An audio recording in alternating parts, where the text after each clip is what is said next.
নমস্কার বন্ধুরা, সবাই কেমন আছেন? আশা করি সবাই ভালো আছেন। আজ আমি এই সবজিগুলো দিয়ে তরকারি বানাবো। দেখতেই পাচ্ছেন কি সবজিগুলো, কাঁচকলা, সজনে ডাঁটা, আলু আর বেগুন। আরেকটা জিনিস যোগ করব, সেটা আমি এখন বলবো না, রান্না করার সময় দেখতে পাবেন। আপনারা দেখতে থাকুন আমি কি রান্না করতে চলেছি। সবজিগুলো আমি কেটে নিচ্ছি, ডাঁটার তরকারি হবে তো সেই জন্য।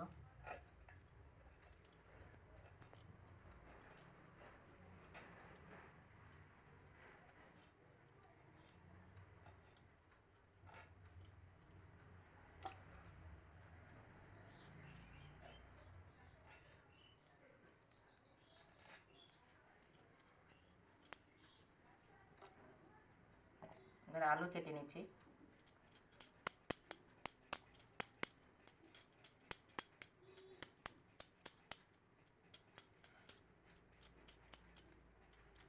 আমার এই ভিডিওতে এই শুক্তো তরকারি আগে দেওয়া আছে, কিন্তু আজকে তরকারিটা আমি একটু অন্যরকম করব, সেই জন্য আবার এই সবজিগুলো দিয়ে এটা আমি বানাচ্ছি।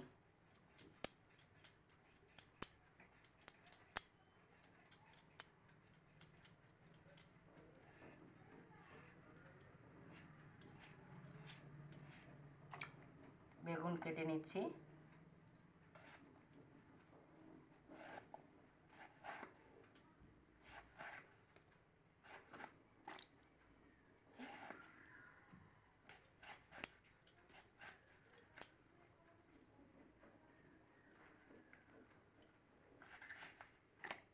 এবারে এই কাঁচকলাটা কেটে নেব।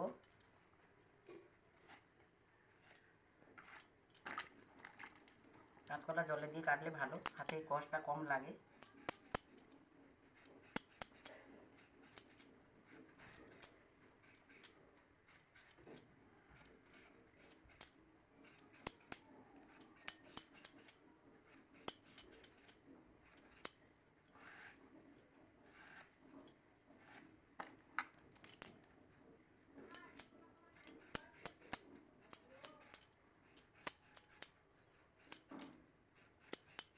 এইভাবে আমি আরও সবজিগুলো কেটে নেব।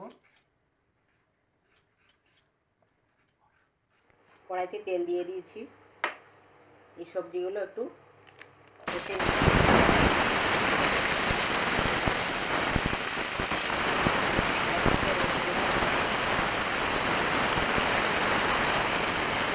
কড়াইতে তেল দিয়ে দিলাম, একটু বড়ি ভাজা করব, বড়ি নিয়ে নিলাম।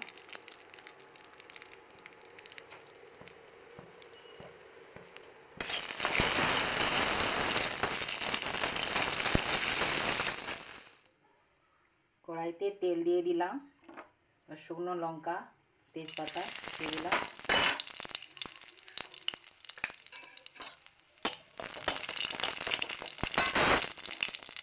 পাঁচফোড়ন দিয়ে দিলাম,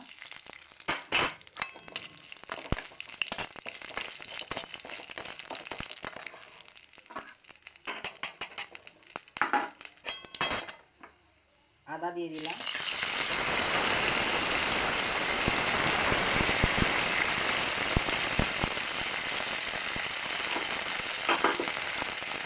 টমেটো কুচি দিয়ে দিলাম,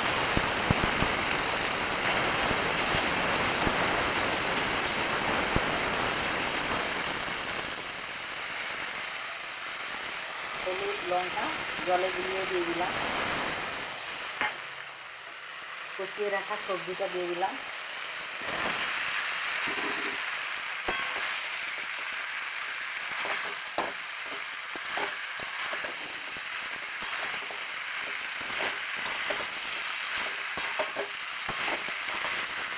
নাড়াচাড়া করে নিচ্ছি, নিয়ে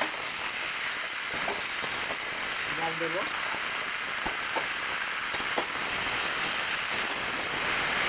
লবণ দিয়ে দিচ্ছি,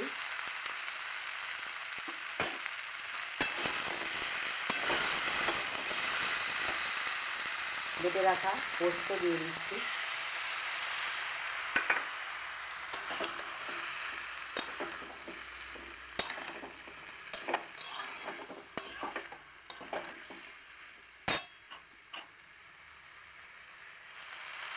ভেজে রাখা বড়ি গুঁড়ো করে দিয়ে দিলাম,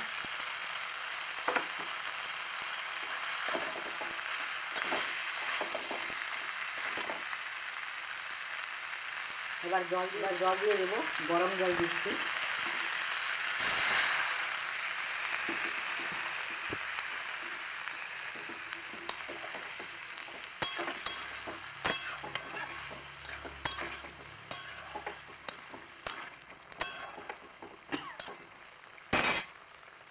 জল দিয়ে দিলাম, জলটা আমি একটু বেশি দিলাম কারণ একটু ঝোল ঝোল থাকবে, একটু জুস থাকবে, তো মাখা মাখা করছি না, সেই জন্য বেশি জল দিয়েছি। আমি একটু স্বাদ করার জন্য চিনি দিয়ে দিলাম। তরকারিটা একটু ফুটতে থাকুক। এটা ছোলা ডালটা আমি রাত্রে ভিজিয়ে রেখেছিলাম। এর মধ্যে একটু লবণ দিয়ে দিচ্ছি, একটু হলুদ গুঁড়ি দিয়ে দিচ্ছি, কাঁচা লঙ্কা, আদা দিয়ে দিলাম। এবার এটা আমি পেস্ট করে নেব। ডালটা পেস্ট করা হয়ে গেছে। এবার আমি এটাকে বড়া ভেজে নেব। কড়াতে তেল দিয়ে দিয়েছি, এবার বড়া ভেজে নিচ্ছি।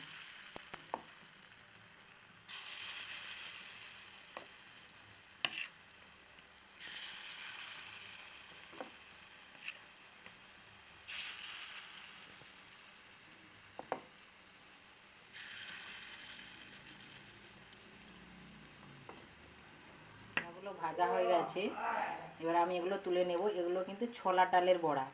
আরও একবার বড়াগুলো দিলাম, এগুলোও ভাজা হয়ে গেছে, এবার তুলে নেব। তরকারিগুলো ফুটছে, সবজিগুলো সিদ্ধ হয়ে গেছে।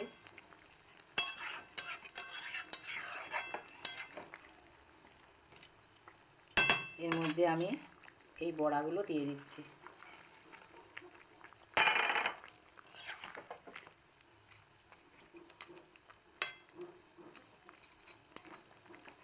ডুবিয়ে দিচ্ছি, একটু ফুলে যাবে একটু পরে।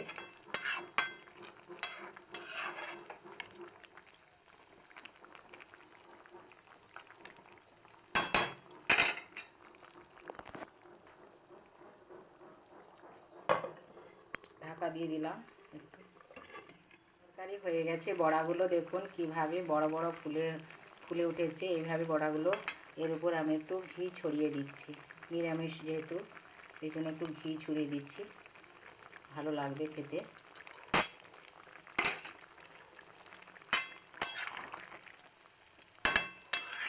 জুস খাবো বলেছিলাম কিন্তু মাখো মাখো হয়ে গেছে।